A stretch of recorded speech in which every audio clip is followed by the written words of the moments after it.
for the CMS deficiency revisit survey. I'm very happy to report that as we've rounded and worked with the main protagonists and stakeholders who are doing the work to make sure that we're ready for the survey, there's been a phenomenal amount of work done by the SPD, by Periop, by the labour and delivery teams, and by the ambulatory care teams to make sure that our use of instrumentation outside of the OR is going well. The anaesthesia team have worked super hard on their immediate corrective actions. So I believe that we're in good shape for our revisit. We're also expecting the laboratory biennial accreditation survey anytime now in June or July. And of course, our annual skilled nursing facility recertification visits are due.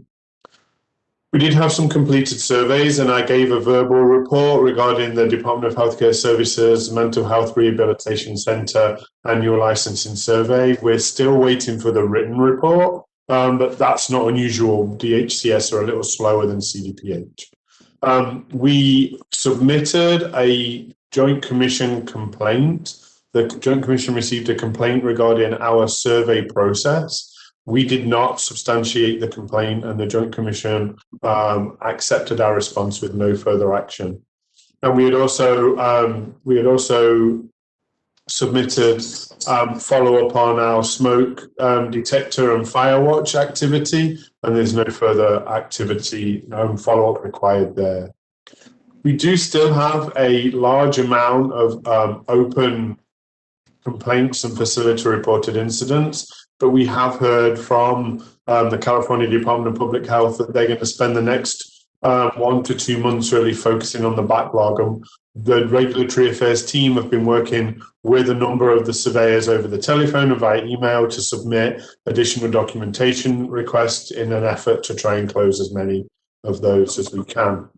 And of the 4 new facility reported incidents, there was one on 4A with a resident-to-resident verbal altercation. There was one elopement from Building 5, a 7C patient eloped from the ultrasound department and has not been found. There was a ventilation malfunction in Building 5 and a privacy breach. If there are any questions, I'll do my best to answer them. Could you just on the very last item give me an explanation of what AVS is? Oh, of course. It's an after visit summary.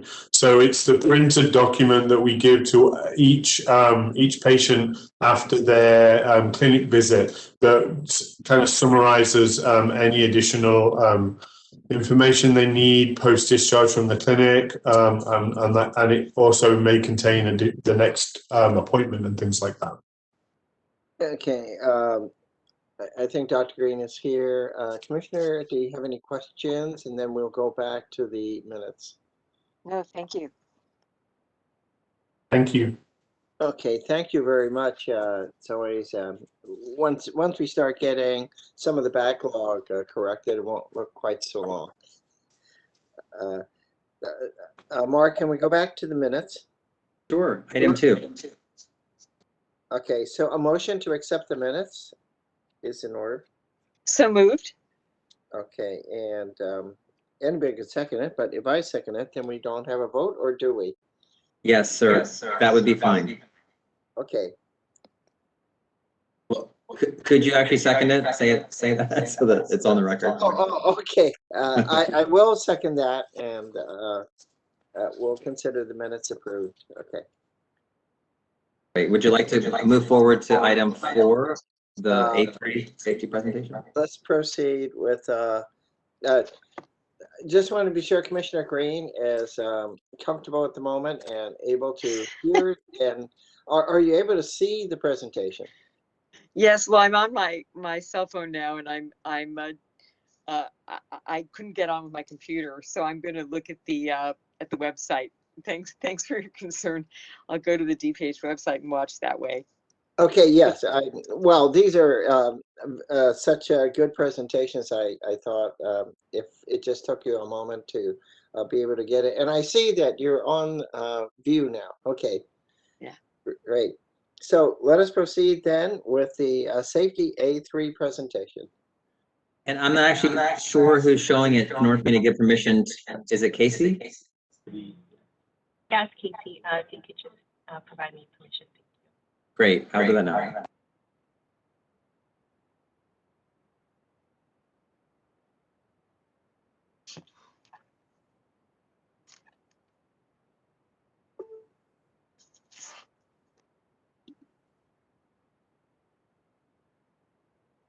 Great. Thanks, commissioners. I am Leslie Safer, Director of Performance Improvement, and I'm presenting the work of our Safety A3. My partners in this work are Adrian Smith, our current Chief Quality Officer, as well as Lisa Winston, our Chief of Staff. All right, next slide. So our work is really rooted in ZSFG's True North within the safety category. That's the focus of our work. Next slide. And this is an overview of our A3 focused on safety. It's impossible to see, it's too small here, but we're going to pull out individual sections, and there is a full copy of this A3 included in the JCC packet. Next slide. All right, so the background. Adverse patient outcomes, including infections and falls, really increase the cost of healthcare and affect reimbursement, as well as really decreasing value to the patient and sometimes even causing patient harm. ZSFG leadership prioritized safety through our strategic planning process in fiscal years 2016 through 2018, and we did see a significant reduction in patient harm events. In fiscal year 1920, we shifted our focus away from harm events to support value-based payment programs such as the Quality Incentive Program and our Patient Safety Indicator 90 composite. With the change of the executive safety focus and a transition to the EPIC system, as well as the COVID-19 pandemic, there's been an increase in harm events. It's hard to know if these factors are actually causal, but they were all temporarily associated. Next slide. So how are we doing now?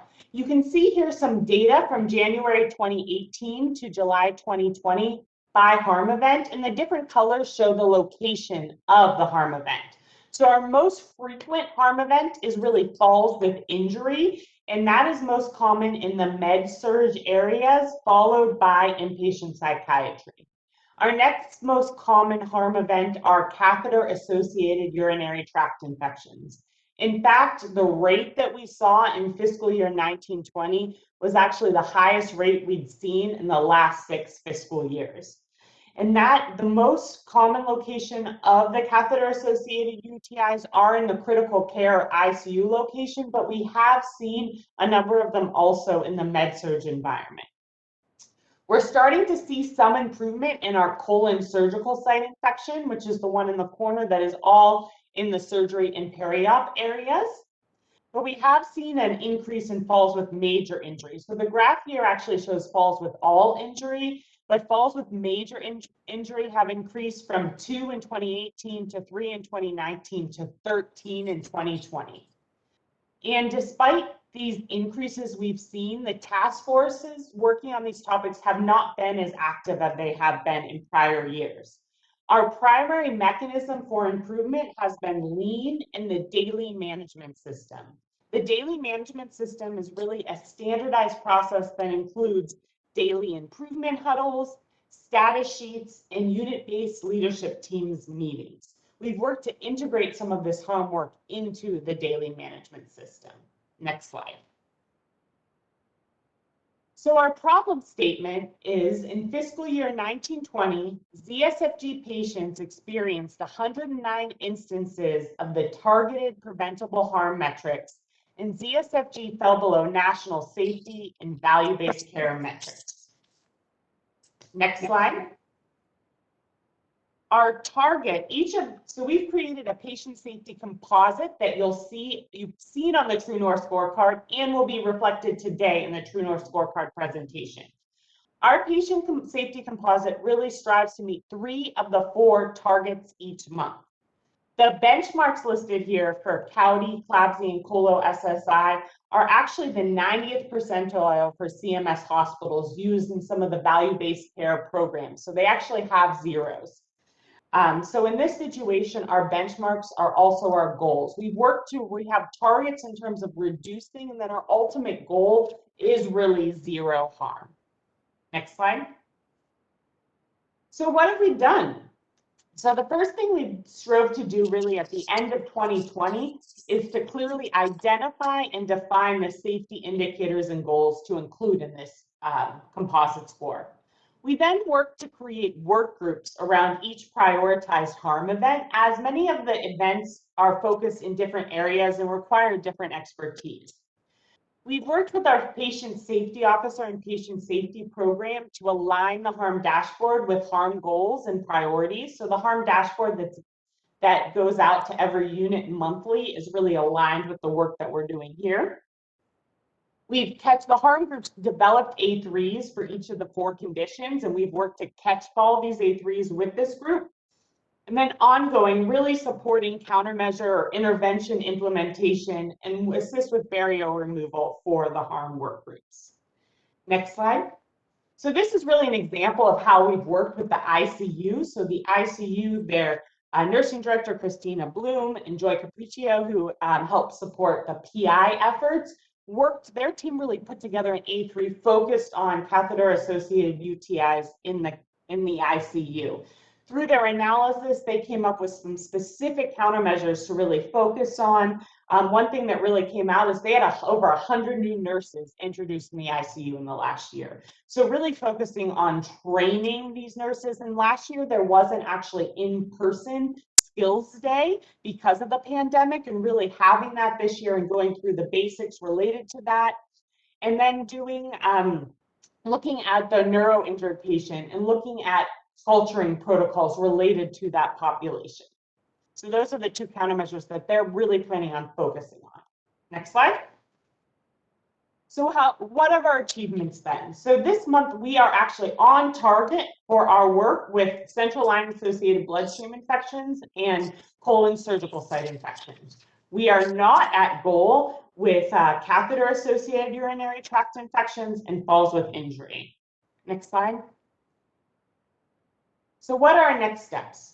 Working with the ICU, we're going to do some plan, do, study, adjust cycles on the countermeasures that I just went over to reduce COUTI incidence in the ICU. If we find success in some of those countermeasures, those will be spread to the med-surg setting as appropriate. Really working on plan, do, study, act cycles of countermeasures to reduce falls, and falls specifically falls with injury and major injury through the daily management system that I described a little earlier in the presentation. We've also had the opportunity to participate in a hospital services advisory group. This is a group from CMS who's working with the state of California and especially safety net hospitals on harm reduction. So they are starting a fall prevention peer group that we're planning to join when it kicks off, hopefully later this month or next month. And then support the Enhanced Recovery After Surgery ERAS EPIC pathway. This is a build that's really will help support our surgical care work. All right, so that's an overview of our safety work. And so now I want to open it up for questions. So Mark, I forgot, did we have any public comment or anybody on the public comment line? Folks on the line, if you'd like to make comment, please press *3. I'm not seeing any hands, commissioners. Thank you. Commissioner Green, I know you had some questions. Hopefully some of them were already answered, but I thought your points were important, and I think it's an opportunity to then go that next step and say, from the answers, what do we see as possible issues or commendations on the countermeasures? I thank you so much for those detailed responses. When we deal with this obviously in our own population, and it's so incredibly interesting and really laudatory the way you're approaching this. And I really appreciate the extensive answers and consideration of some of the questions. So if I could ask, since you have a benchmark of 0, are you saying that the 90 percentile of hospitals are at 0? Yeah, so when we look at all the hospitals considered in the value-based purchasing program, the 90th percentile, or the top 10% hospitals, are hitting 0. There's a lot of variety in the hospitals included in the program, and some are very small hospitals with low census. So it's not necessarily comparing us to similar hospitals of our site that are 0, but when we look in the benchmarks that we're being held to in some of these value-based purchasing programs, in order to meet the target, or that would be actually hitting 0. Okay, thank you. I'm wondering, it appears, and while there is no causal relationship necessarily between the dropping of the work groups, wonder if you're thinking of how one might then work on like falls on a more long-term basis, or is it necessary really? Maybe the lesson here is not to drop a work group on falls, but to continue to work with them. I'm not sure how you would feel about things like that. Falls are the biggest, I think amongst the 4 that you have here, the biggest challenge, and you used to have almost none. Yeah, so I think that's a really great question, and it talks to really what is our improvement methodology at the organization. And I think that over the last several years, a lot of energy has been put into building up the daily management system, huddles, and the boards that everyone's using. So my thoughts are really, how can we integrate this harm work into those existing performance improvement structures? So bringing our resources and the resources from the performance improvement team and quality into those groups that already exist. I think it's challenging when we can pull a group outside, so kind of a group that functions outside of the structures that are already put into place. So thinking about how we can take our resources, our newest thoughts and thinking is taking kind of our falls group or our group of falls experts to the different units that are experiencing the highest instances of harm. So this unit is really struggling with falls. How can we bring our partners to that work and partner with them so we can put together some sustainable interventions that we can use the daily management system to track and improve? And I would just like to comment about this because it is definitely not trivial that, the lead up to our falls number being higher was the pandemic and Epic before that. It's definitely the case, that we can improve on things that we're focusing on and working on. And I don't think that I think it's common in hospitals, especially over the past year and a half, that they've fallen behind on their safety goals because everything was focused on the pandemic. Further, with respect to falls, there are some theories about why falls might have gone up during this time, one of which, aside from the fact that we haven't been focusing on our improvement work in the same way because of the pandemic, we have fewer visitors in the hospital. So fewer visitors with patients means there are fewer people helping manage patients and helping keep them safe in rooms. So there are a lot of, not to make excuses, but I think there are a lot of explanations about why we find ourselves in the place that we're in. And the good news is that we're not implementing Epic this year. We're not, hopefully we're not in a giant pandemic. So it allows us to really focus on this really important improvement work that took a back seat, to be honest, over the past year and a half.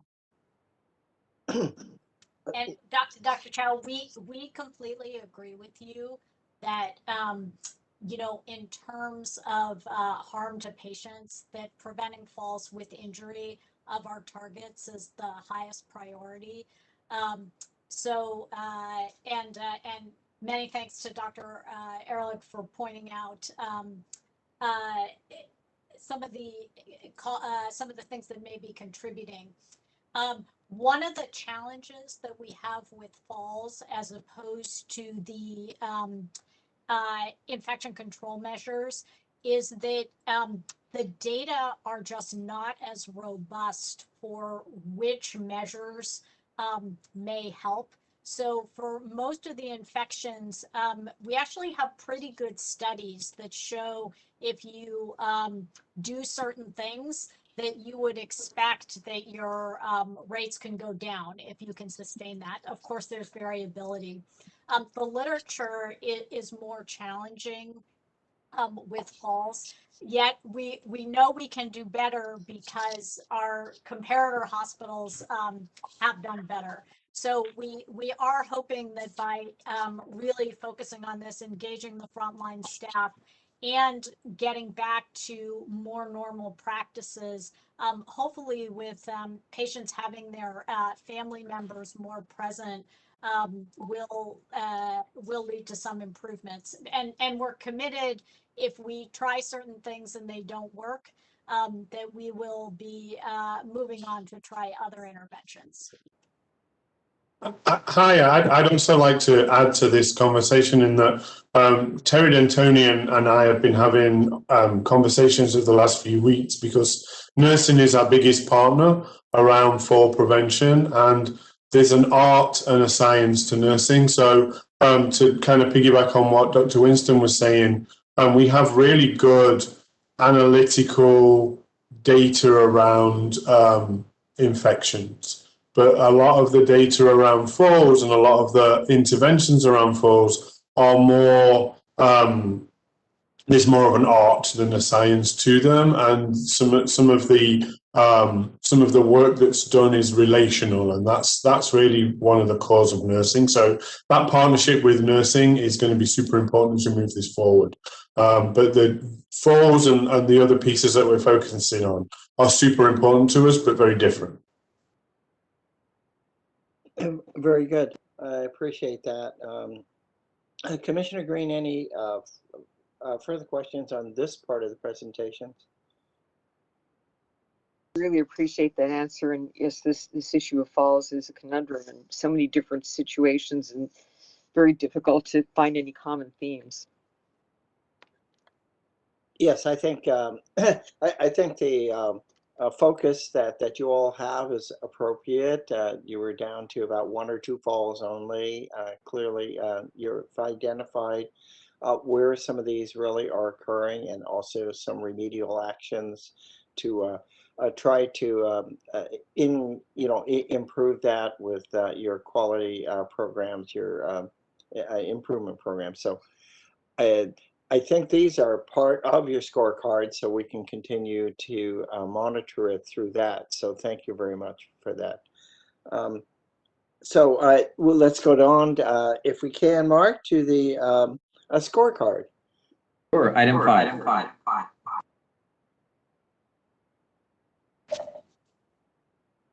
Hello, Commissioners. Thank you for giving us the opportunity to bring our scorecard to you today. This presentation is a follow-up presentation to our March presentation, where we went through our Hoshin roadmap and shared with you all what our KPIs that we set out for this year. So I'm Chris Ross. I'm the Strategic Planning Manager within our Kaizen Promotion Office, and my partner in crime, Dr. Hewin, is also here. So we'll go right through the scorecard. I'll walk through the entire thing, and then we can ask questions at the end, and then give our exec sponsors a chance to chime in as well. So starting at the top with our equity True North pillar, we have one key performance indicator under this pillar. This KPI is looking at the number of departments that are driving equity throughout our organization.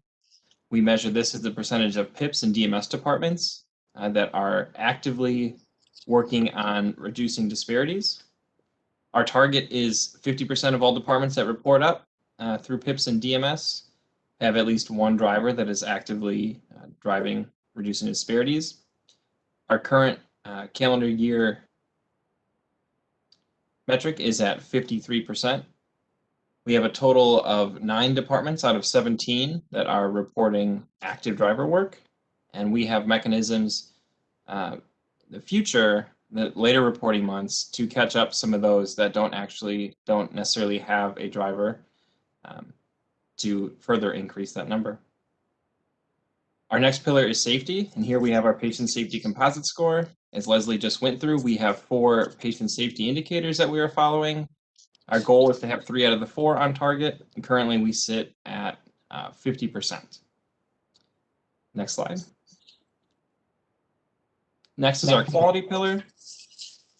Again, this is a composite. We have 5 metrics that measure flow and access throughout our campus. Our goal is to have 4 out of the 5 on target. Currently, we are sitting at 13 out of 23, or 56.5% average over January to May. This composite is made up, again, of 5 different metrics. We are looking at the ED diversion rate. This metric has been on target since we've been tracking it. We've made great strides throughout the pandemic, and we've been holding those gains. You see we're at 32.76% time on diversion with a target of 40%. Our next item is the Department of Care Coordination's lower level of care patient days. Again, we've made great progress here, and we continue to stay within the green. Our target is 950 days, and our average over the course of the year so far is 788. Our next item is looking at OR block utilization. We are measuring the percentage of surgical services that are above 80% utilization. Our target is 90%, or 9 out of 10 services, and we've hit that each of the past 3 months that we've been tracking it. Our next 2 metrics are our greatest area of opportunity. We have our bed turnaround time. Our target is 60 minutes. As you can see, we have bounced between 75 minutes and 85 minutes with an average of 80.2 minutes. And then our final item within our access and flow composite is our third next available appointment rate for our specialty clinics. We're looking at the percentage of clinics with less than 21 days of third next available appointment. Our goal is 90%. We currently sit at 78%. We are working with the services that are very close to getting down to 21 days, and we expect this to jump up in the next couple months. The next 2 metrics with under our care experience header, we were previously looking at our eVidya discharge education survey as we're going throughout the pandemic. We have a new patient satisfaction survey vendor, so we are making updates to this KPI. Now that we have more real-time data, we are hoping to roll this out within the emergency department and then a couple other areas, specifically through our daily management system. Our developing our people pillar, again, this is a metric that we were brainstorming around throughout the pandemic related to staff engagement. We're currently updating this to include not only communication, recognition, and wellness, but also staff safety. So more to come on those 2 metrics. And then our final True North KPI is under the financial stewardship pillar, and this is our salary variance. We are in the green here, and while it looks a little deceiving with a negative 13.815 million, this is due to COVID inflating our overall metric and not yet being taken out of our operating fund. So when you take that into account, we are in the green there as well.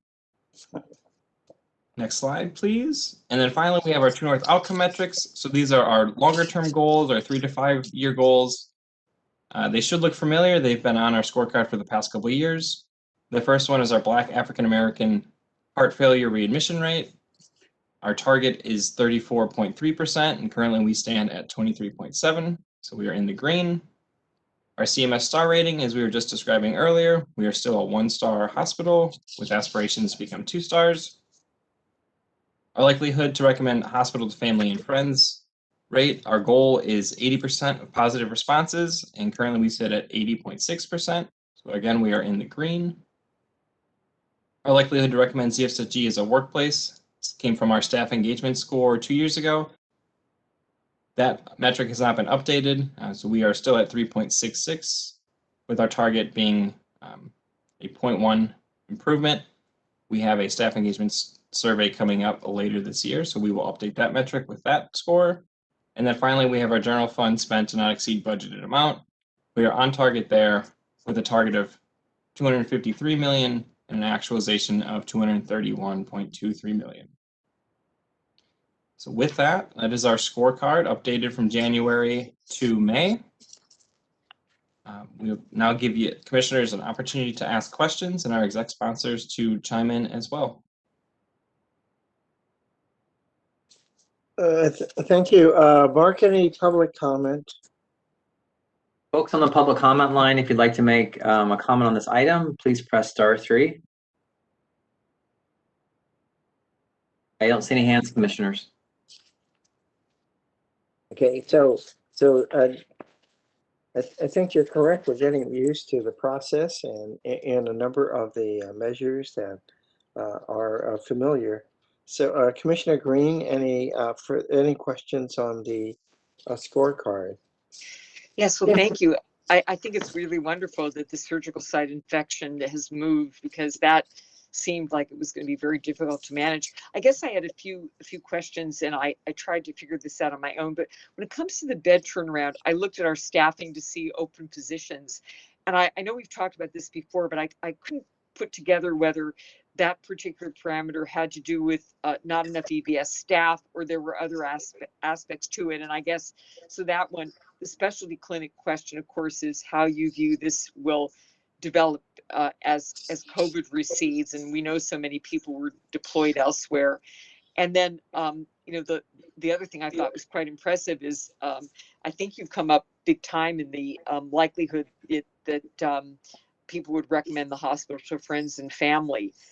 I guess that the other clarification I'm curious about is if you could refresh our memory in terms of when the staff surveys were done and what proportion of the staff responded, and whether there's any parallel between their response, positive or negative, based on the number of responders, or you know, what you anticipate going forward.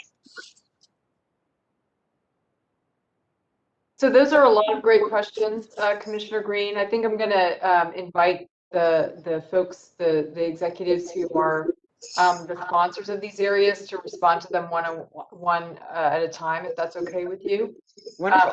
So maybe starting with the quality pillar, Terry or Luz, would you like to address the EVS bed turnaround? Sure. So we're looking at that. It's not directly a lack of staffing issue. It's of how we are deploying our staff. What are the right times? Because our discharge, we have to get a better handle on what our discharge times are, which we're getting out of Epic, and then having people placed on those shifts to get the turnaround time going. It's really multifactorial. It has to do with, you know, do we have the right carts in the right places? Our nurses, you know, taking things out of the room that need to be. So we have a working A3 that we're currently working on with the EVS execs, and making sure that we are highlighting all the areas where we can make significant changes. And with personnel, it's just putting them in the right times. Curious about that, because you know, there's this 11 o'clock discharge time, and in a place like mine, they have no problem getting people out. But with all the additional work involved in Epic in terms of discharge, and I'm sure some of your patients have transportation issues and others, can you really find a trend line where you're going to need more EVS turnaround, or is the nature of the hospital such that there really isn't a time where you can up staff versus down staff? You know, have people not take lunch between 10 and 12 and do it after 12 because that's, you know, this kind of thing. Right. No, that's a very good question. No, actually, we track discharges before 2 because 11 is too early for us. And we get anywhere between 18 and 23%. Where we can see a trend line is our patients leave about 4 o'clock or 3:30. And so it's looking there when they leave, and that's the change of shift for EVS. So we have some work to do where we can sort of level load and make that happen. So it's a working document. And my hope is in the next couple of months, we can make some small changes that make some significant impact on our turnaround time. Do any of your EVS people work 12-hour shifts, or is everybody pretty much on 8 hours? I believe they're 8 hours. Andrea, you may correct me if I'm wrong, but I believe they're 8 hours. Thank you. Okay, anybody else have any comments on the scorecard? It's the, I guess, which quarter is this that we're looking at now? Is it the second quarter, huh? Yes.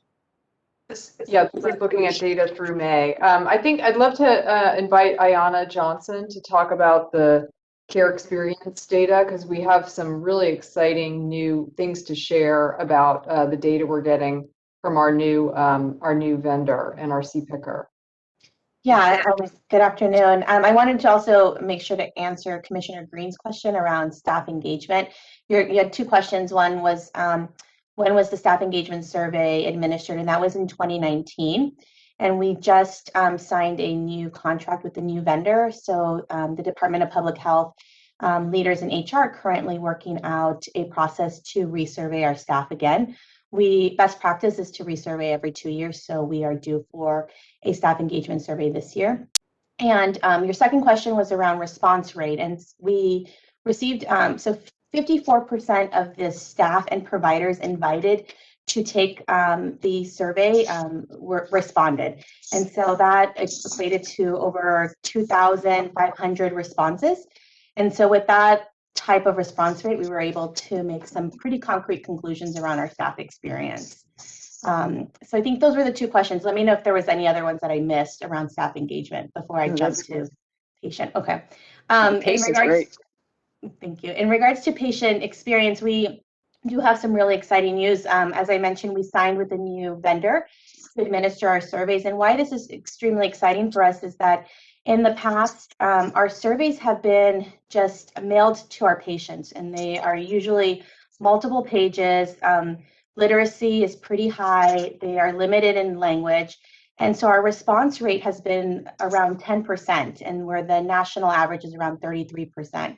So when we really want to drill down around our patient experience, our, the end size is really low. So it's really hard to make some conclusions around experience when we have such a low response rate. So we engaged with a survey vendor who just in the last week and a half implemented a real-time survey. And so what that looks like is for some of our areas, one of them being the emergency department, when a patient leaves, within 24 hours, they receive an email with a short survey of 12 questions.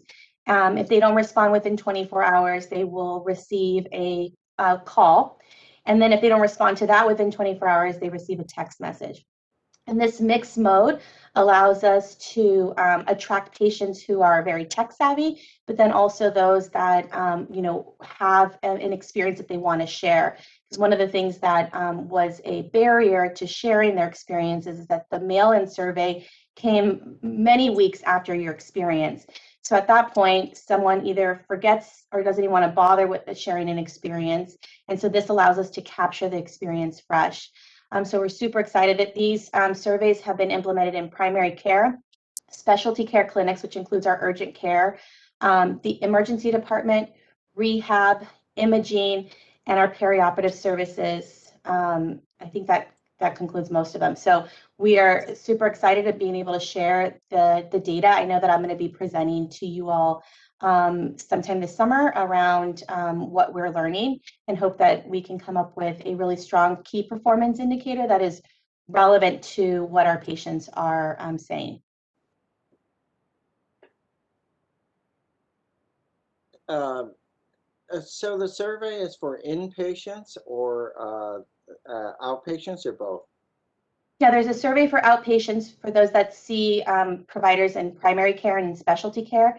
Also, our ancillary areas have a survey.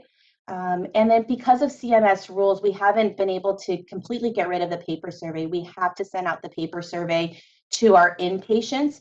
However, since a lot of our inpatients start their experiences either in our clinics or in our ED, we're able to capture their real-time experiences there, which sometimes has an umbrella effect, right? So if they had a bad experience in our ED, are admitted in our inpatient units, the bad experience in the ED sometimes clouds even the most amazing experience in the inpatient unit. So being able to do some service recovery helps. Very good. Commissioner Green, any questions? I think you covered everything. Thank you.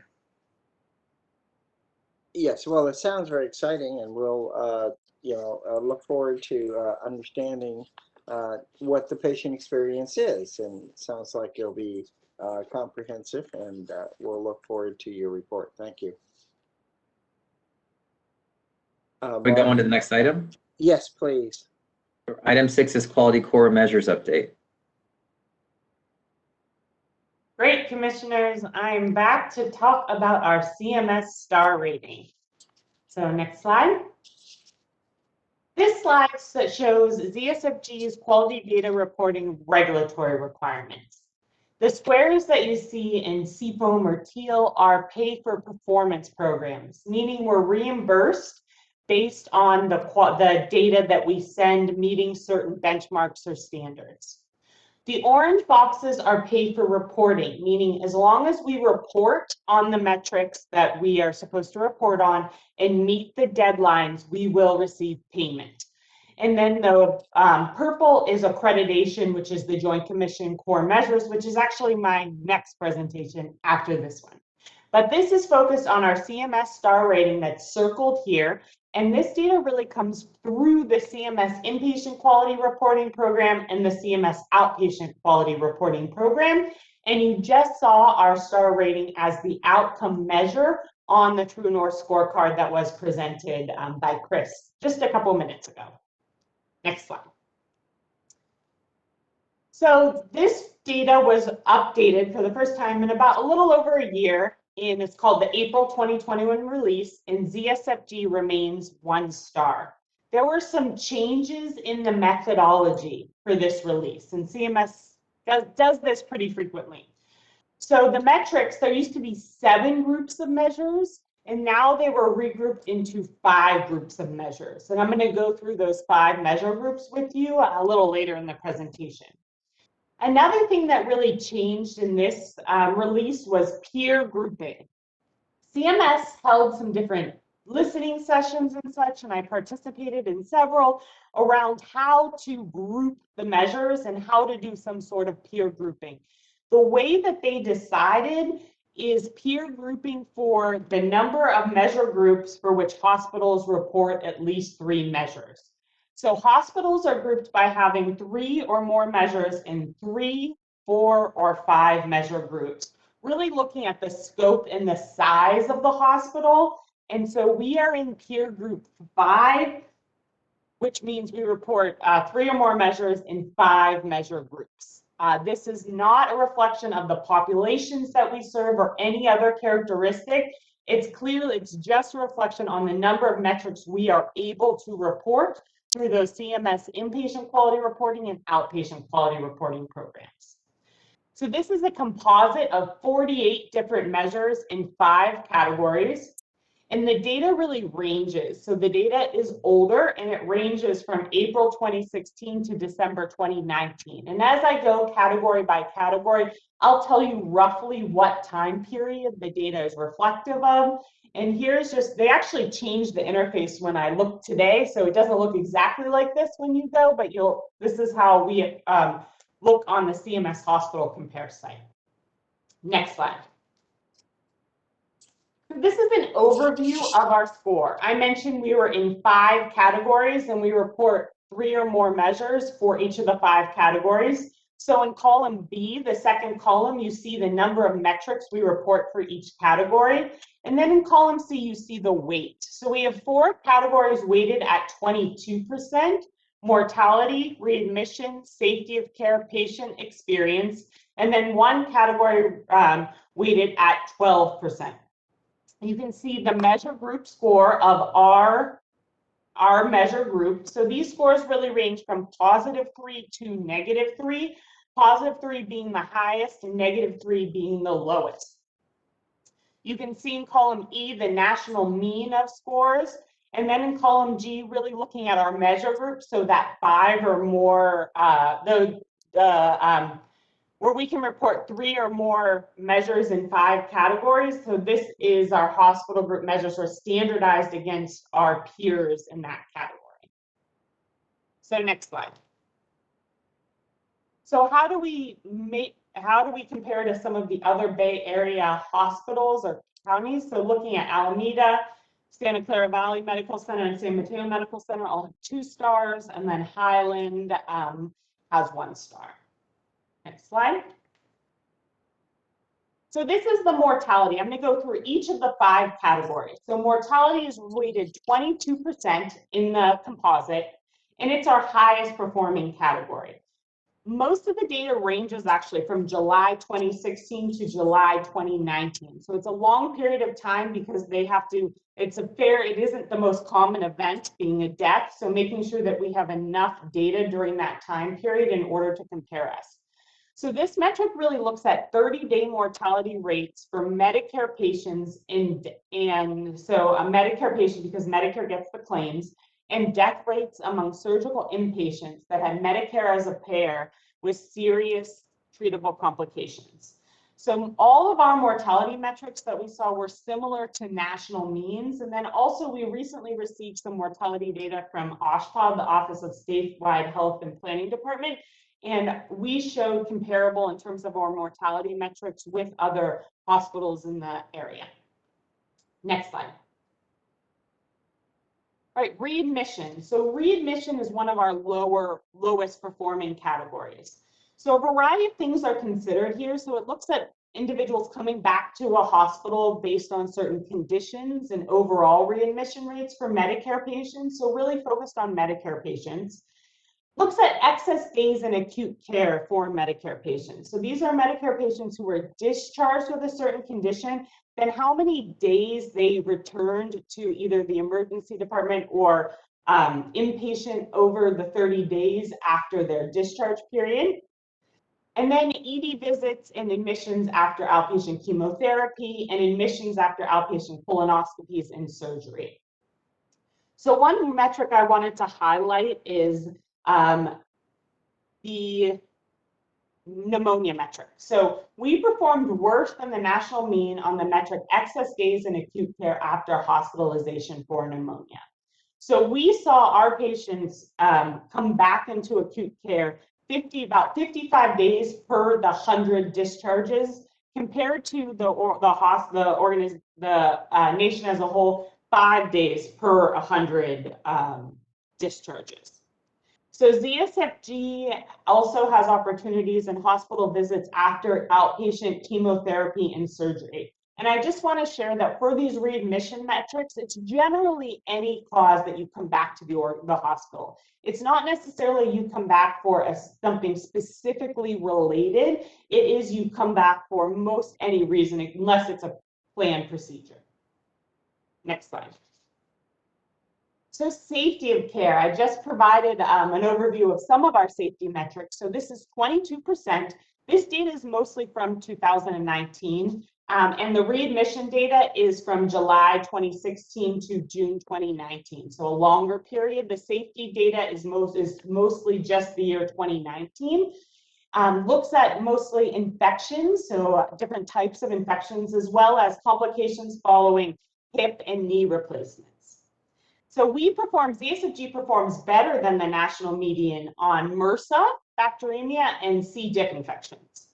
And our biggest opportunities are in colon surgical site infection, which we've already spoken to the improvement work going on there, and our patient safety and adverse event composite, the PSI 90. And we've instituted, starting probably in late 2019, early 2020, a review process in our clinical documentation integrity team that looks for any event that is possible PSI 90 and reviews it to ensure that it actually is a PSI 90 event. So I do anticipate some improvements in that metric as we incorporate more 2020 data into this category. Next slide. Patient experience. So this is 2020 data. This is 2019 data, excuse me. And this is the survey that Ayana just spoke about. And this is the inpatient mailed HCAP survey. So Zsfg performed the best on cleanliness and quietness of the hospital environment and overall rating of hospital. And our biggest opportunities we saw as communication with nurses and staff response. Next slide. Then our last category is timely and effective care. And this is a really broad category and our lowest performing area, but also the lowest weighted category in this metric. We perform best on elective delivery prior to 39 weeks completed gestation. And then our biggest opportunities are in ED patients left without being seen. And this is a mix of 2018 and 2019 data. And MRI lumbar spine for low back pain. So that's really looking at imaging tests done without considering more other therapies prior to that in our Medicare population. So next slide. So this is a slide that really thinks about how COVID-19 may have impacted reporting. I saw this in a Health Affairs article, and I thought it was really interesting looking at the pandemic and how the pandemic influenced so many different things, including PPE, infection control processes, workflow changes, patient transfer changes, workflow shortages. We were saying we had 100 new nurses come into the ICU, the acuity of our patient population, which all affected our hospital inpatient services and response that did affect our measures and performance. So CMS is still very much trying to determine how to handle the year 2020, I think in different value-based and then further star rating data. There are proposals not to use, so generally the Q1 and Q2 of 2020 data was not required, so that will generally not be used in programs. But there are some thoughts about what to do with the data for the rest of 2020, the Q3 and Q4 data. CMS recently came out with a proposed rule thinking about maybe not using some of that data and then excluding COVID-19 patients from certain cohorts, such as pneumonia. So I think a lot remains to be seen with how we handle value-based reporting in 2020, but I think the underpinning is it was impacted by COVID. We've seen that in some of our harm data and some of our other metrics, and we'll see how CMS chooses to handle that as they move forward and finalize proposed rules. Next slide. So some recommendations. So I really think that we need to continue our colon SSI improvement work, and then that PSI 90 clinical documentation integrity review process that I spoke about a little bit ago, in terms of really looking for conditions that may be preventable, and then working to determine that anything is coded as a patient safety 90 event we know is an actual PSI 90, and then determining trends and then working on improvement. Supporting continued readmissions reduction work. So this relates to some of our lower level of care work, our social medicine work, some of that work that has come before admission and then is also being tracked in terms of third next available appointments and outpatients. So some of that is actually the quality work that you see on the scorecard that Chris just presented to you. Really work with the new patient experience vendor that Susan and Ayana were just talking about to identify focus areas and implement best practices around patient experience. And then some work really looking to review the hospital visits after outpatient therapy and surgery. And I've already started a review with Andrea Turner of the MRI, lumbar spine for low back pain cases to see if there really are any opportunities for improvement in those measures. And so hopefully with this work, we can see our star rating increase because we all believe that we are more than a one-star hospital. And I think we know that. And how can we get those external ratings to start reflecting the incredible work that we do here every day? And at that, I'll take a pause and ask for questions. Thank you. Mark, are there any public comments? Hi, folks on the line. If you'd like to make comment, please press *3 to raise your hand. *3. No hands, commissioners. Fine. Commissioner Green, did you want to start? And I will. Sure. Well, thank you so much. And we know the care at the institution is absolutely superb. And so I had a few questions. One would be whether you think that you've been properly grouped. In other words, as they compare you to other like institutions, have we really been kind of put in the right tier? The second Second is, when you look at readmission rates, I know a lot of hospitals put a lot of patients on observation status for this very reason. So, and there have been all kinds of exposés about how they can keep them there for days and so forth. And, that way they avoid the readmission punishment. And I wondered once again, whether, knowing that you guys don't do that, whether there's any kind of aspect to that is you are compared to others, to benchmarks, whether that's taken into consideration. And then I guess the only other question I was curious about, and thank you so much for that really excellent explanation you sent by email on the MRI. I was curious to know, though, whether, when you look at your MRI data, whether in fact there is a lot of pathology discovered as opposed to, it should have really been treated through a physical therapy or other means. So just given the acuity of the patients, this has always been our big challenge. How do we address the social determinants as well as the acuity in the context of this system? So I'm curious to know your thoughts about those elements. Great. I'll start and may pass it off to one of my colleagues. But in terms of I do not think this was not the method that I advocated for. And I know that working with Troy in the past, he sat on a technical advisory panel. And we really wanted to see peer groupings more around the percent of dual eligibles and really considering the population that we serve. And I think that that's what I was advocating for, and that was one route. However, CMS did not choose to do that. I think this route, I don't see a lot of value for us in terms of the ways that things were grouped. I don't think it's that advantageous for ZSFG. I really would have preferred us to be compared to hospitals that see a similar population that we see. So that's my initial thought about that. I know that we have rolled out some observation status. I'm not sure if one of Luke or Susan are able to speak to that piece. And then I'll speak to the last piece in terms of, I think your question around, was a pathology discovered through imaging is a really great question. We're just starting to look into that data, but that's a lens that we can definitely take while we review, because I think that, yes, that's important, the balance measures of quality, although we want to make sure that we're providing the best care to our patients. And if these imaging studies did find information that we wouldn't have found through other ways, it may not be the best metric for us to focus on. So thank you. And then in terms of, is anyone able to answer the question on observation? Yeah, hi, Commissioner Green, this is Luke Day. I'm happy to answer that question. In the past, we did not do observation status at ZSFG for a multitude of reasons, much of which was just really around being able to capture the information in our EHR. But now with Epic, we're actually able to do that a little bit more robustly. And so Natasha Hamilton and Dr. Himmel-Kanzari and Dr. Gabe Ortiz are doing a PDSA of observation status for our Medicare patients here at ZSFG. And it really had some remarkable results. Before, we might have 1 or 2 a day. Now we might have 3 to 4.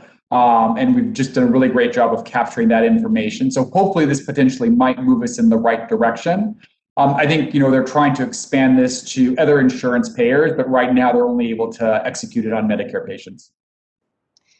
Well, thank you. I mean, and others, as game it in a way to avoid readmissions. And it just seems like if you're being compared to these peer groups, that it's a real disadvantage because they've made it an art form in many places. And I guess I'm really curious to understand, why do you think it is? I mean, it seemed it would be so simple to look at Medis and make that a category and use that as a parameter to look at how you'd assess outcomes in group hospitals. Why do you think CMS refused to do that? It seems like it would be a great, simple way to really be able to stratify things in a more accurate way.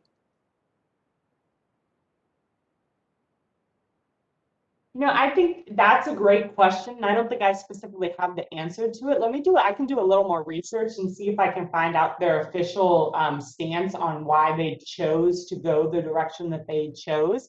I'll do a little more research and see, but I think that ultimately they feel like what I'd heard before, and they feel that the percentage of dual eligibles may affect some of the metrics in terms of readmission, but shouldn't affect all of the quality metrics.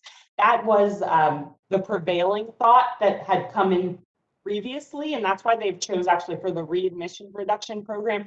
They do stratify you into peer groups based on dual eligibles, but I think that they didn't want to see potentially the standard of care different depending on dual eligibles. That was their initial thinking, but I'll make sure to let Mark know if I can find anything else. Thank you so much. Thank you. I had one technical question that I should probably have put in advance for you. Trying to understand how excess days are measured for pneumonia, that we come out with 54 and the national mean is about 5. So there must be some sort of differentiation of how we are being counted. I mean, I think, yeah, honestly, go ahead.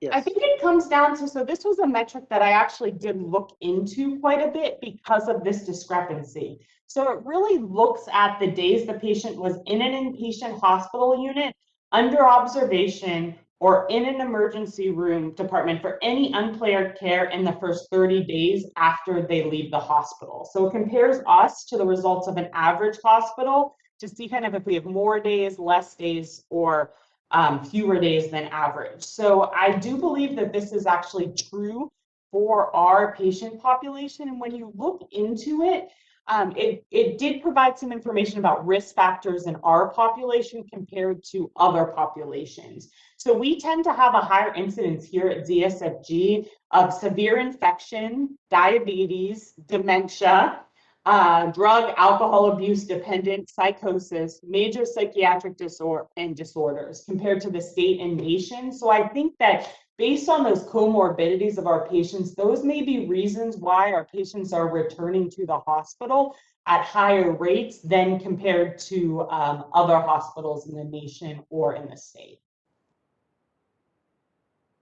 Okay, just seems somewhat high. I mean, 54 days out of 100. I guess it isn't clear because they're talking about days as versus people who were admitted. So yeah, so we've looked at the data. I think there are 187 patients in the denominator, and 47 returned within 30 days. So about a third of those patients, or a little less than a third. So I have shared that data with our clinical documentation integrity team, and they were going to take a deeper dive into it.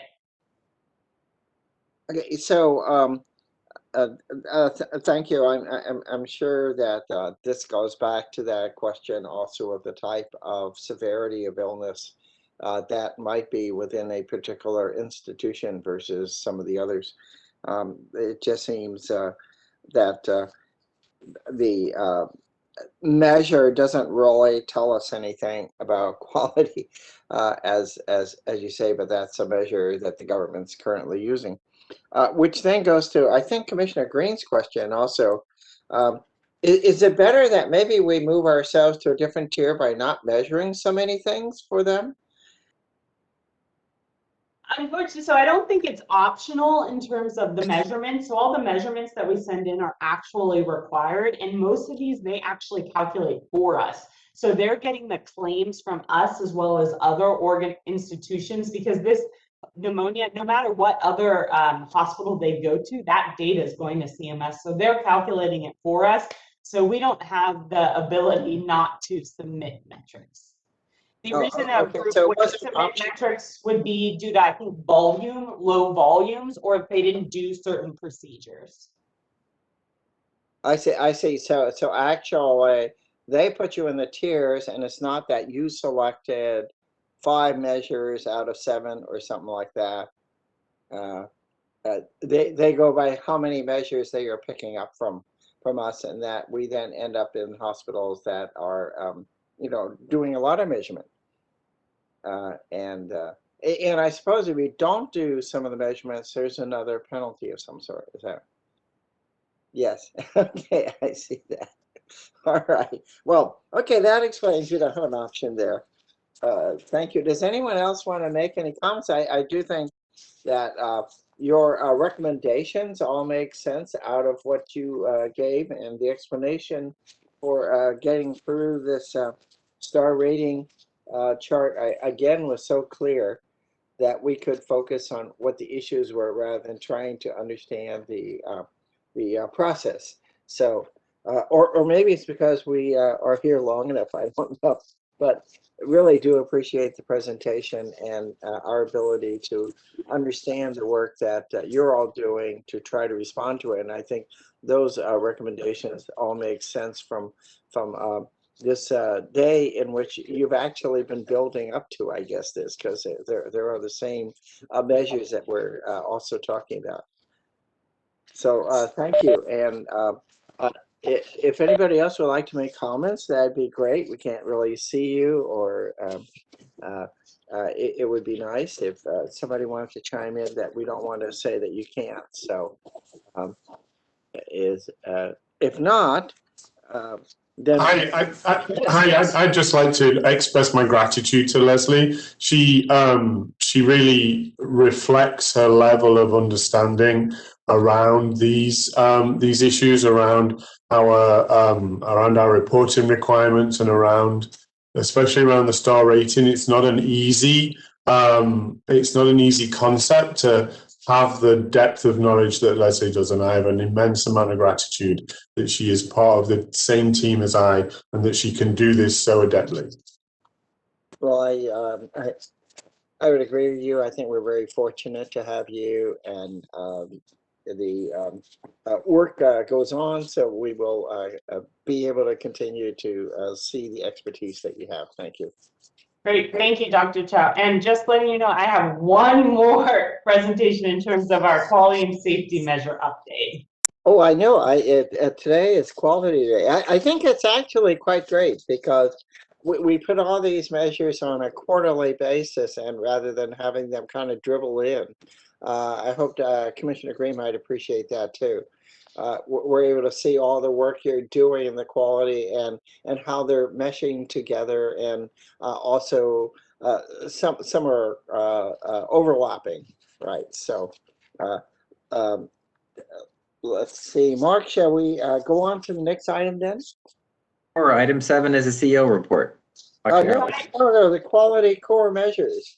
I'm sorry. Oh, sure. I apologize. Yeah, no, not at all. Okay. Great. All right. Hi, Commissioners. I'm here with my final presentation for today, which is the Joint Commission Core Measure Scorecard. So these are the data that we submit to Joint Commission on a quarterly basis, and we updated it with the most recent data that's available, which is Q1 2021. So we just finalized that data. You'll see there is no information for Q1 and Q2 2020. That is because there were some liberties during the pandemic, and the quality management staff were deployed to assist in other areas and assisting with the pandemic. And CMS did not require, or Joint Commission did not require, data for those 2 quarters. So when we look at the perinatal measures, measure performance continues to be consistent and meet goals during the pandemic. We did see a small increase in the C-section rate, but that's a really, we have a small denominator, so it's really, it only represents 8 out of 25 cases. So we'll keep an eye and see if that continues to increase, but right now we're not concerned about that being a trend. And then OBGYN really continues to shine during the pandemic and into Q1 2021, when we did have a high number of COVID patients and we're experiencing whatever we considered our 3rd or 4th surge. And they work to case manage those patients and ensure that the COVID-19 positive patients receive the same level of high care as the rest of our patients. Moving on to psychiatry. So you can see here, and I provided in the update some additional information really around our seclusion and restraint patients. So there are 15 patients secluded during this time period, and 6 patients contributed to 92% of total seclusion areas. And 2 of the 6 patients that had the highest number of seclusion hours had dementia. The patients with dementia are really put on one-on-one monitoring by nursing staff when the patient's behaviors put them at risk to increased harm to self or others. If that one-on-one monitoring is not enough to reduce a risk of patient's harm to self or others, that patient is then placed in seclusion. We had 18 patients placed in restraints for a total of 165 hours in Q1 2021. 5 patients accounted for 67% of those hours, and the hours of restraint per patient range from 18 to 26 hours.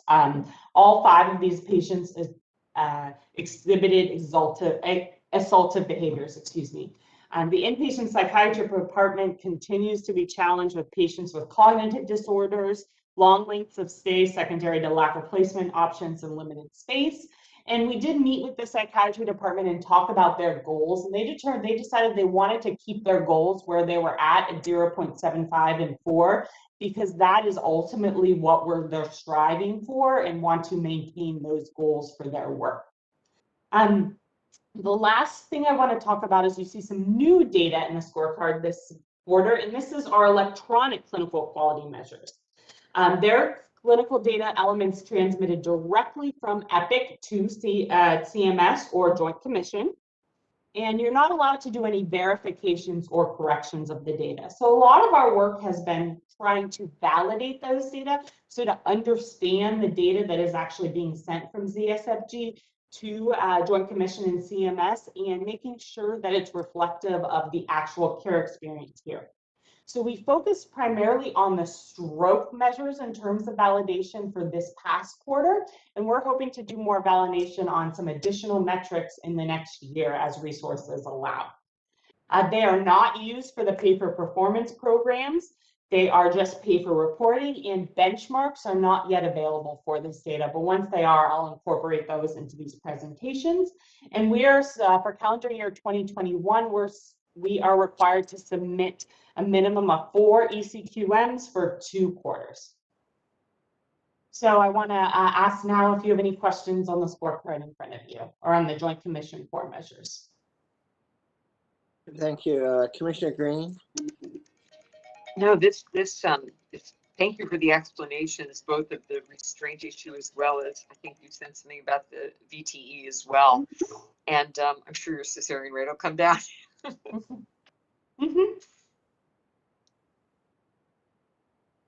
You had an asterisk after the Vizient median, and then you say that it is the CMS national rate. So there is no median for the Vizient.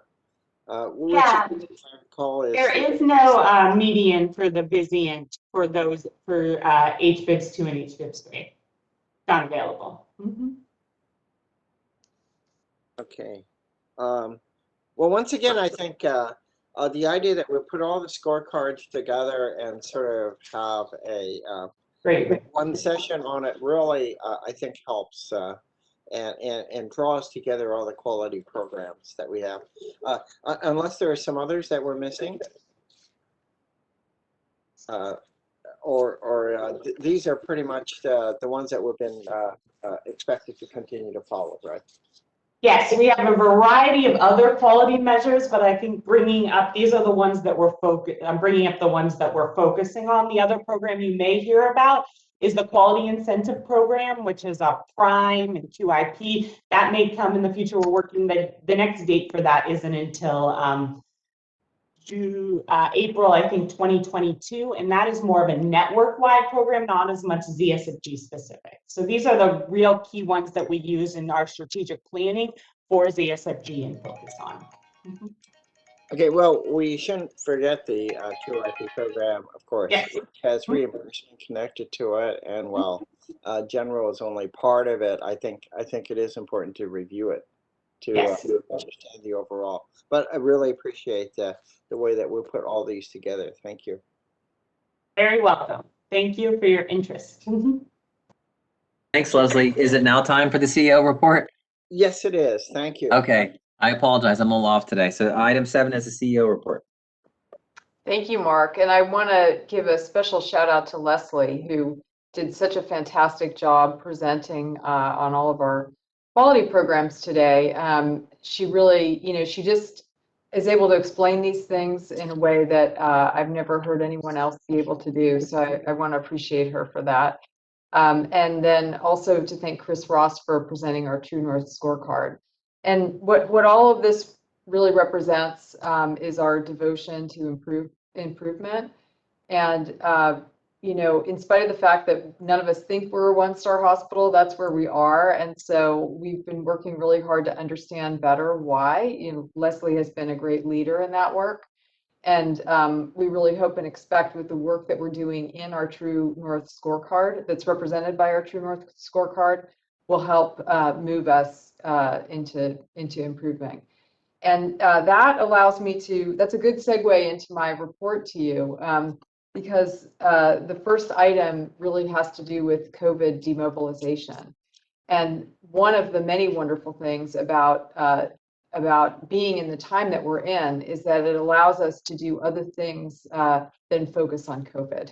And one of those important things are safety and quality of the work that we're doing.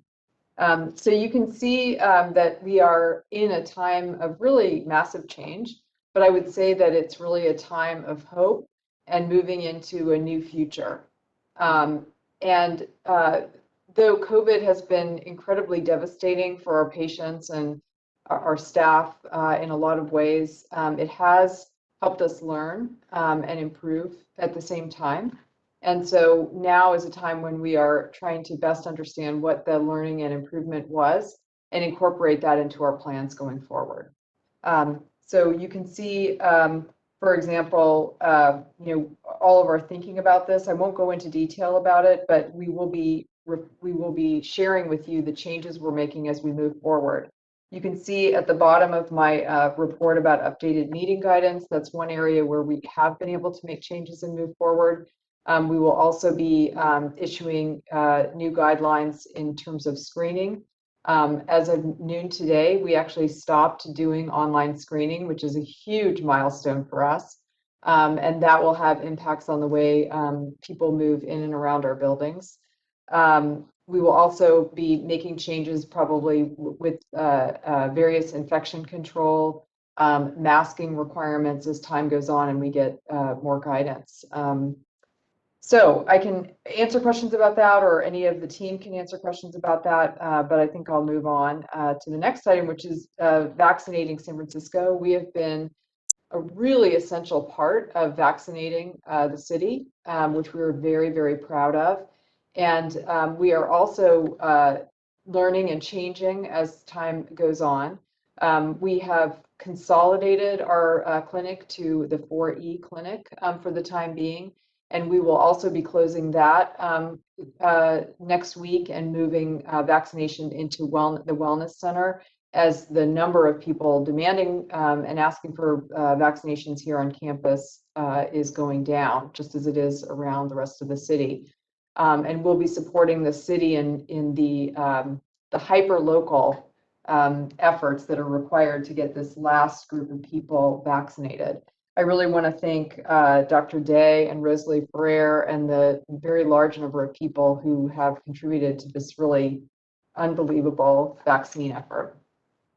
You can see that we had a visit from the governor on June 10th. The photograph is he with the mayor and Rob Bonta, the state attorney general. They were calling attention to the issues with related to gun violence and the court decision that happened. Fortunately, that decision was held for the time being. I think that happened yesterday. So the quest to address this problem continues. Not pictured in this photo is Dr. Andre Campbell, who also testified and was very effective, and we really appreciate his participation there as well. Also, a number of awards were given. This is the end of the year, and we gave a number of awards, both the Daisy Nursing Awards and the Rappaport Award at the medical staff dinner. So that's great. And then last but not least, staff wellness. We're really trying to focus on that. And I and a number of our leaders participated in a half-mile walk around the campus, which is permanently enshrined there, so anyone can take that walk. Really lovely, and it was a great way to celebrate the 10th anniversary of the Wellness Center. So I'll stop with the written reports. I'll go into the data in a minute, but happy to answer any questions or provide any clarifications on anything I've spoken about so far.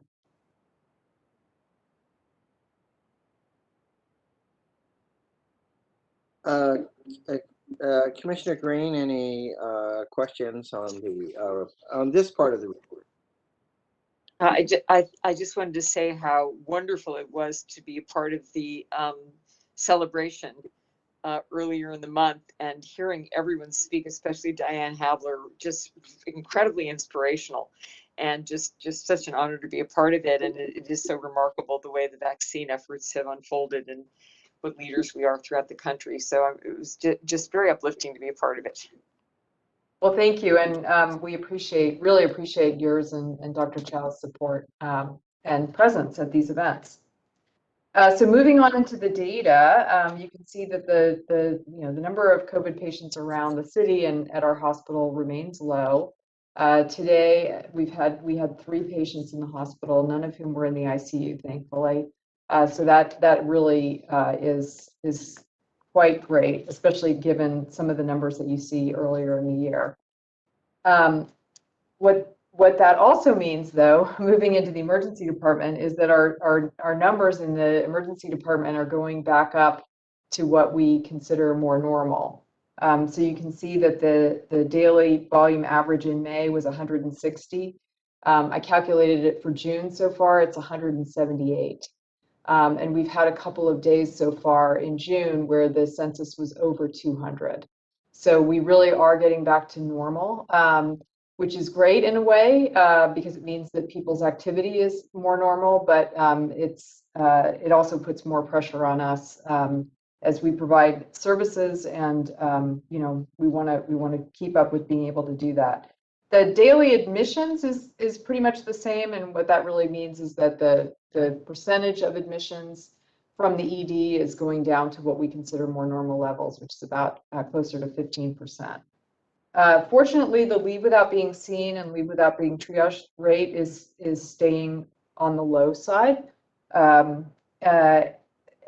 And diversion is staying low, though I expect that you'll see those numbers come up a little bit more in June as well. Let's see, urgent care is also quite busy along with the emergency department. You can see these numbers coming up. We've had in June several days including yesterday, where the census in urgent care was more than 100. I think yesterday it was 125. That's a lot. That's even a lot by pre-pandemic standards.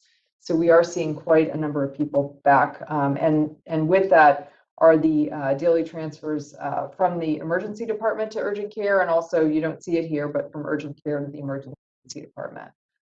What you don't see is increases in the average daily psych emergency encounters or daily admissions. And that's because, mainly because we have a lot of patients waiting for discharge from our acute psychiatric unit. So we don't have room to admit them upstairs. That's a big improvement effort that we're hoping to work on with behavioral health services. And especially we hope to address because of mental health SF and the resources that will be available over the coming year. I think I will stop there and see what questions you have with the data. And I really want to thank the team that's on the call today for their just all their leadership efforts through the pandemic. And as we come out of the pandemic, this is a really hopeful time, and it's also a time with a lot of change. So it requires a lot of our leaders' attention, and they do a great job, and it's a privilege to be working with them. So I will hold for questions. Thank you. Any public comment, Mark? Folks on the line, if you'd like to make comment, please press *3. This is the CEO report, item 7. No hands, commissioners. Thank you. And so I wanted to join Commissioner Green in being really uplifted at the medical staff meeting.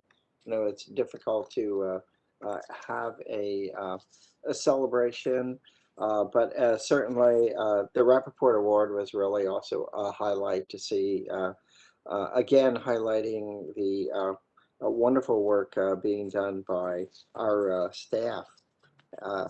I am a little wondering on the diversion I thought that we were going to not have as many, I guess, closures, right? Are we still using the system of not closing any hospital emergency room, or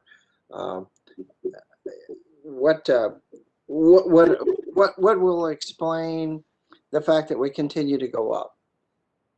Right. So what you might be referring to is the CAUTI program. We've spoken that's about it, that. yeah. We've spoken about that at meetings previously, and that program is still in place. It too is going through some changes. It had been based at the command center, and because of the way services were staffed in other areas, there was more staff available to staff CAUTI. So it's had some staffing challenges recently. So it's not as easy to level load ambulances as it once was. But and CAUTI is moving from the command center. It's moved into building 5 actually. So we're working to make sure that the work CAUTI does continues on. Because it's incredibly important, especially as the emergency departments get busier. Dr. John Brown is leading the efforts to ensure that CAUTI continues over time. And as the Department of Emergency Management shifts from the health department to the emergency management, to the city's Department of Emergency Management. So a lot of changes, but the bottom line is that volumes in all EDs, I believe, is going up, and it's going to put more pressure on CAUTI to level load those ambulances over time, and we're working to ensure that that continues to happen. Thank you. Well, I'm also pleased to see that your lower level of care at the moment remains low compared to the prior year. Yeah, that is a real success story from the Department of Care Coordination. They've done an outstanding job to ensure that patients are discharged in a timely manner. So from our med-surg units, our days continue to stay low, even as volumes are going up otherwise. And I do want to commend people that it isn't that because of lack of questions, we're not interested in your data, but you're presenting the data in such a way that we don't really have to inquire as to the trends, and the trends having been positive lately in terms of lower level and not really moving much, as you say, on the PES. That was a very nice explanation, saying we couldn't put them in because there's not any place. So there is no additional admissions. That would lead a question as to what happens to those people then, actually, that perhaps should be in a unit. What are we able to do with them? Well, we have, even though other things have changed, we have not yet changed the way we are caring for folks who come in who need acute psychiatric service. So instead of going directly to PES now, they go to the emergency department. They're evaluated there, and then they might be discharged there or referred to PES once we've established that they are vaccinated or that they've tested negative for COVID. So, and we're capping the limit on PES at 18. So, we're looking at this flow. We're working very hard with behavioral health services to make sure that our patients have the resources they need to leave the hospital. I think what happens is our staff just get really creative and try to come up with the kinds of resources for them that are available in the community. So, for example, it's really not easy to find a locked psychiatric bed that is at a lower level of care, but it might be easier to find some other type of residential care. So our team will figure out a plan that works for the patient, given the resources that are available. But it's hard and it's complicated. Right. Thank you. Commissioner Green, any other questions? No, you said everything. It's so easy to understand this, and it's great. It's also very great to hear about what's going on with CAUTI and be curious on, for updates on that. Will there be any difference, do you think, in terms of staffing or how it might, how triage might occur when it's actually on campus as opposed to otherwise? And what do you anticipate in terms of the effectiveness of the program with these transitions you're describing? Well, fortunately, Dr. Brown and colleagues are setting up the program so we, as we would any other one, to really evaluate with data what is happening with the program over time. And that is, how many times does CAUTI get involved to advise paramedics? How many times do paramedics take the advice that's given to them? How often, how high is the diversion rate at our hospital and other hospitals? So all these data are being looked at and collected, and at the same time, we're doing whatever we can do to make sure that staffing is available for the program. Great. It's a great program. I hope they really emphasize it. We're doing our best to ensure that it stays focused on. Very good. I think as there is progress, it might be good to understand how you are being challenged by trying to maintain a program that certainly sounds like it is worthwhile having, and so as you feel that there is significant changes in that program, both positive and negative, it would be useful to have it reported. Yes, absolutely. Thank you. Mark? Shall we go to the next item, Commissioner? Yes, Yeah. Item 8 is the HR update. Ms. Johnson. Hi, good afternoon, Commissioners.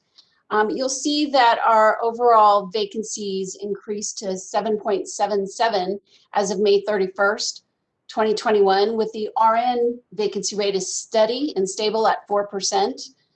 I just do want to point out for the retirement report, I received a report last week as an update.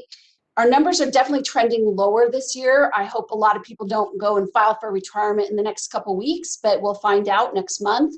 But right now we only have 8 people that have reported that they will retire around the fiscal year, which is a popular time to retire.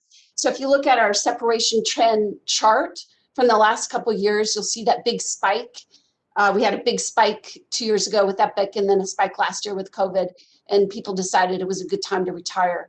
So this year doesn't appear to be a big trigger. So we're hoping that that will remain not to be a factor for us with our vacancy rate next month, but I'll be able to report out further at that time. For an RN hiring update, I do want to focus on number 5 there, just pointing out we do have a number of training programs ready to begin or beginning soon. Those have been for some difficult to fill 2320 nurse positions. So that's exciting. And we'll be partnering with the directors and leadership at the hospital to determine next wave of training for those difficult to fill specialty areas. And then there are some highlights of non-nurse hiring. So just pointed out from this month, we have medical evaluation assistants. We have 4 of those. We also have 4 stationary engineers, a training, Epic training manager, nurse manager, I should say, nurse training manager, 2 clinical pharmacists and a pharmacist, and 5 surgical procedures techs. So those are some of the highlights for this month. Are there any questions?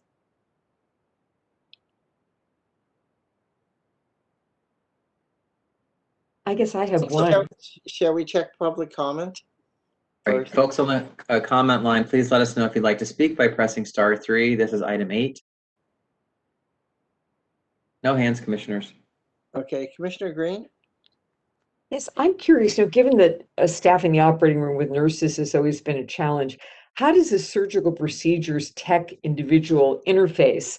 In other words, when you look at staffing the operating rooms as a whole, where does that category of employee relate to the overall? I'm sure there are very strict stipulations as to who could do what, but I'm wondering the extent to which the techs can be used to try to address some of those shortages. Carrie, do you want me to take that? Yeah, please, Carrie, thank you. Yeah, so we use our techs to both our RNs can scrub and circulate. So in a room, if we have an RN, they will circulate and we can have a scrub tech scrub. So it's really nice because it frees us up for more rooms, because then you'd have an RN circulating and the tech scrubbing. So they're quite helpful. They also assist with L&D when we're doing PPTLs or we're scrubbing for C-sections upstairs. Is that helping address the whole staffing with RNs? And I mean, are you pretty much maxed out in how you can utilize them vis-a-vis the RN shortages? No, actually, it's better. It's good that we have the 5 techs coming in, because then we have RNs that can do, they can circulate. And so it does help our staffing, because instead of doubling up 2 RNs in a room, we can have an RN and a scrub tech. So it's part of our nurse model that we have now, and we are looking at that, but it's quite helpful to have the techs, and the techs we get are wonderful.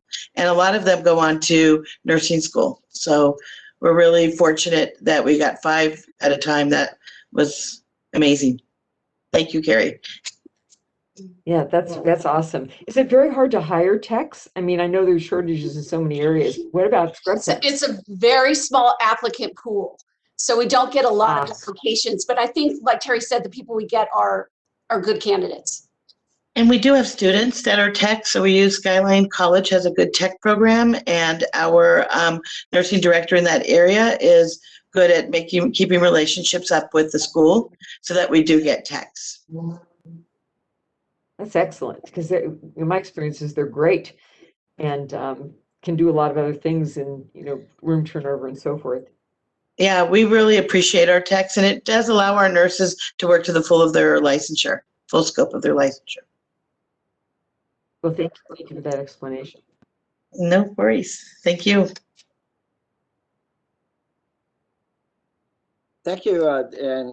It's actually nice to have seen also the highlights on the non-RN hiring. So really appreciate the work you're all doing and the report. And I don't think we have any other questions. We can go on to our next item. For item 9 is the medical staff report. Sorry, Dr. Ehrlich, I didn't mean to cut you off. Oh, sorry. Dr. Ehrlich, did you have a... No, I wasn't going to speak. I wasn't going to speak. Oh, okay. All right. Thank you. Medical staff report then.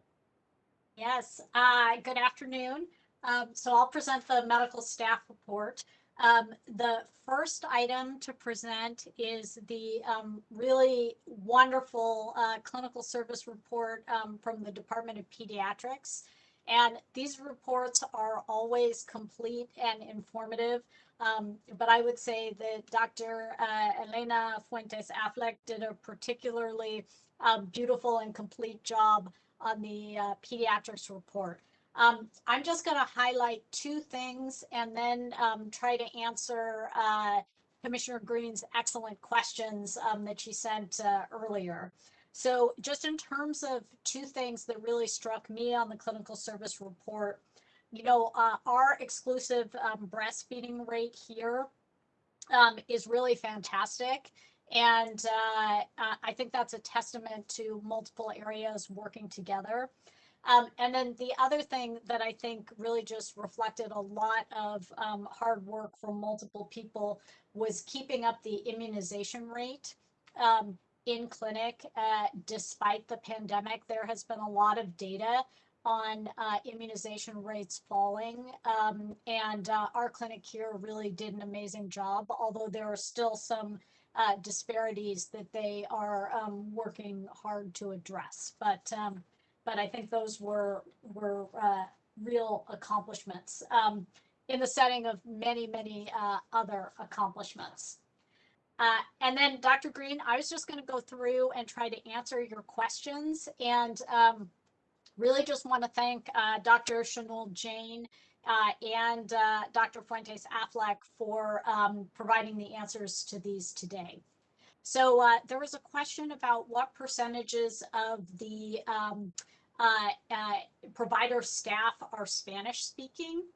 And the numbers are really high. So 75% of the core faculty and nurse practitioners speak Spanish, while 60% of the resident providers speak Spanish. Very helpful given the patient population in the Children's Health Center. And then noting that children under the age of 12 are still unvaccinated, what are the protocols for COVID testing in the pediatric clinics, especially if the Delta variant becomes predominant, as we expect that it will? So our clinic is able to provide testing on site, both a rapid test with a very quick turnaround, or if there are any questions, for example, a symptomatic exposed patient who may have a negative rapid test that they want to confirm with a PCR test, they can get a one-day turnaround. So they don't have to have their patients go to another location to be tested. And then in terms of what they're planning for the future, they plan to continue to be able to provide testing and will follow eagerly with us, all the guidelines from regulatory agencies and from the schools. If there are any requirements from the schools, that for symptomatic testing before students can return in the fall, trying to support the efforts to keep the schools open. Third question, does the Pediatrics Primary Care Clinic have ties to pediatric optometry, given the issues of difficulties with school performance being tied to poor vision? So they screen all children over 3 for vision at every primary care visit. And they check the younger children for common issues such as strabismus. And they do have photo screeners that can detect refraction area errors in children younger than 3 if needed, who can't use the Snellen letter and shapes charts. And then they are able to refer any identified vision issues to optometry and or pediatric ophthalmology services in-house. So that is very helpful. And then the fourth question, how are parents encouraged to enroll children in the CHIP program? So all the patients are screened for insurance eligibility at every visit for CHIP and any other programs that they may qualify for. And then they can be enrolled on site during their clinic visit. And if they have more complicated needs, they have a specialized insurance eligibility worker on site to whom families can be enrolled if needed. So I know that I was really grateful for those very complete answers to the questions. And I'll stop there for the moment and see if there are questions or comments on the pediatric service report.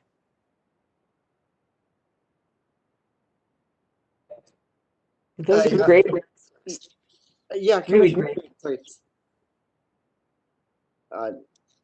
It's very complete. And I was just, as you were talking about the COVID-19, wondering overall, because it sounds like there were positive tests, which was in July, August, and then December, January.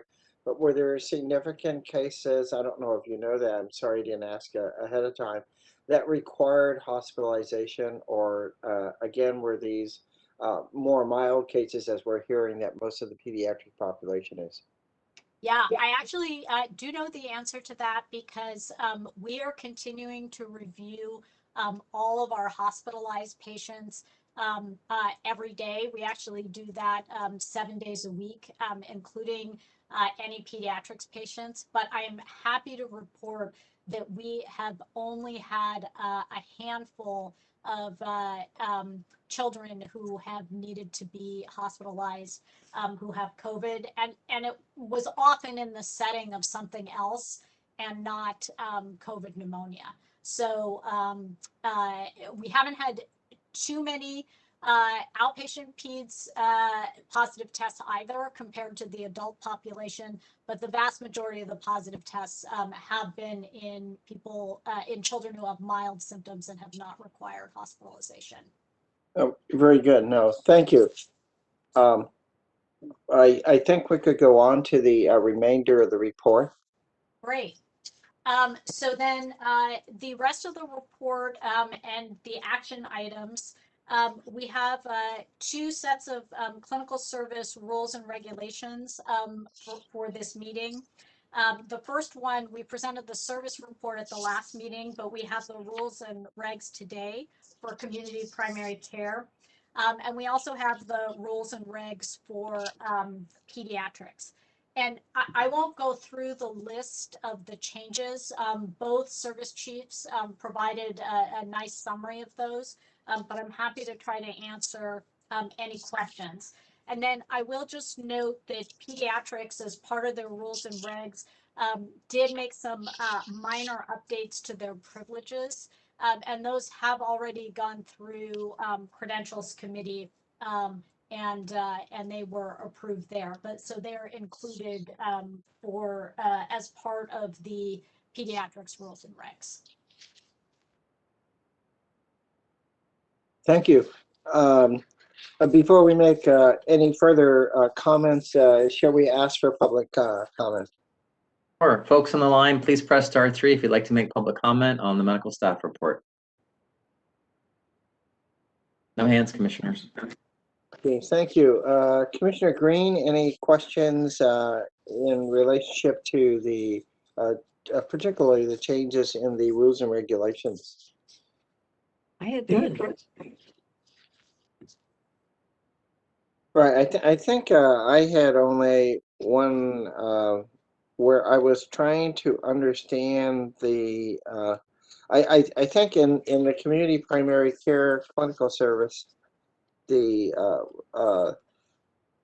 gist of what the changes were, and that might have been because I actually saw the summary of changes in the pediatrics privileges, but I didn't actually, I guess, understand fully what the community primary care clinical service, because there seemed to be quite a few changes. And like on the last copy, on the last page of 29 of the red line copy, I'm not sure if we were crossing it out or the cross out happened to be there, and there is no appendix 2. So Yeah, and actually that's why we this time, and it may have been confusing with all the attachments, we provided we tried to provide a final copy as well, because I thought that might be confusing. Basically what happened is that appendix is no longer needed, and it's also outdated, so the appendix was completely deleted. oh, okay. That was very difficult to see and track changes, because it does it doesn't it's a picture, and it doesn't show that it is deleted from that. But I'm not surprised that there's a question about that. So there are some changes also in the names of the committee. So is that just to have the committees more understandable, or was there a change in the methodology that we were using these committees? It's just the updated terminology that they are using, but not a change in the function, to my understanding. Okay, those were my only questions. So I think we are prepared to take action on this if we had a motion for approval of these changes. Okay, and Move to approve changes. yes, and I will second that. So that all those items have passed. Thank you very much, commissioners. Okay, thank you. Move on to other business. Yes. Does anyone have any other business before we go on to the next item, which is public comment? Okay, so Not hearing any other business. I guess we could ask the public if they have other business, but since we don't have any other business and public comment is next, I guess we could just combine those two for the public. Sure. I think the folks on the line are staff anyway, but folks on the line, if you'd like to make general public comment, please press *3. *3. There is no public comment. Okay, so I think we're ready for the next item. Sure. A consideration for closed session. Okay, so we need a motion whether to have a closed session, Move to go into closed session. and I would second that. So I think that means that we will go Yes. into closed session, please. Yes, and if y'all give me a few seconds just to switch us over. Okay.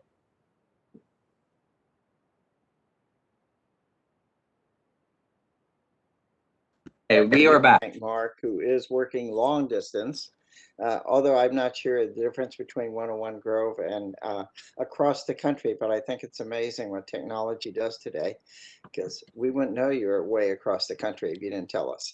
So a motion for whether to disclose or not disclose the closed session discussions is in order. Move not to disclose. And I would second that, so that then passes. We now then have a motion for adjournment that everyone can participate in. I will move that. Second. Thank you. Third. Well, really, again, appreciate everybody's,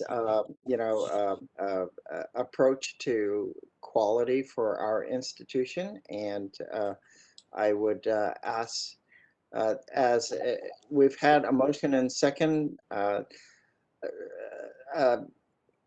we're not going to ask everybody to be called, right? So shall we just But nays? some voices can say aye. If we could hear aye on the tape, that would be great.